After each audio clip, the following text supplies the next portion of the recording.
Od januára tohto roka platí novela cestného zákona, podľa ktorej sú chodci na krajnici či okraji vozovky povinní za zníženej viditeľnosti nosiť reflexné prvky už nielen mimo obce, ale aj v nej. Zmyslom nariadenia je zvýšená bezpečnosť chodcov. Primátor Milan Gura sa rozhodol, že v naplnení zákona chce byť mesto nápomocné. Zabezpečilo reflexné pásky a postupne sa ich snaží distribuovať čo najväčšiemu počtu obyvateľov. Séria výjazdov sa začala u žiakov čačianskych škôl v zriaďovateľskej pôsobnosti mesta Čaca.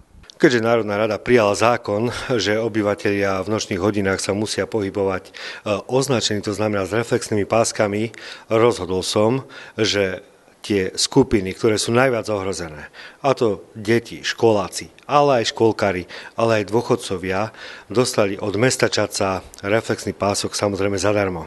Je to dôkaz toho, že nielen mne, ale samozrejme aj poslancom mestského zastupiteľstva záleží na bezpečnosti občanov tohto mesta. Som veľmi rád, že sa to podarilo, že každému škôlkarovi, školákovi, ale aj našim organizáciám, jednote dôchodcov sme mohli aspoň takouto maličkosťou pomôcť.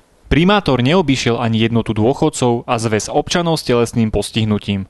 Okrem reflexných pások obdaril nežnejšiu časť klubu červenými srdiečkami pri príležitosti Medzinárodného dňa žien. Členovia zväzu ocenili distribúciu reflexných pások.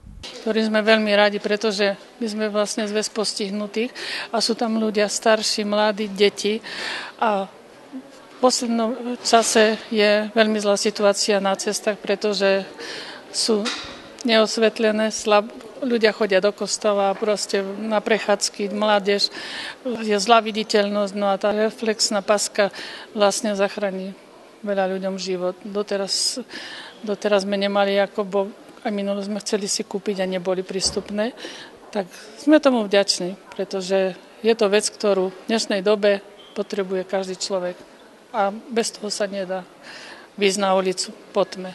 Zväz telesne postihnutých úzko spolupracuje s mestom Čaca. Jeho členovia sa intenzívne zaujímajú o dianie v meste a inak tomu nebolo ani na poslednom stretnutí, kde primátor odpovedal na mnohé otázky. Ľudia sú zvedaví, čo sa mení, čo sa bude diať a vôbec, aby im odpovedal na nejaké otázky, ktoré sa nemajú ináč ako dozvedieť. No a tak sme veľmi radi, že nikdy neodmietne našu spoluprácu, príde, porozpráva a veľmi presne odpovedá. A je taký, dobre sa cíti, si myslím aj on, aj my, keď je tu.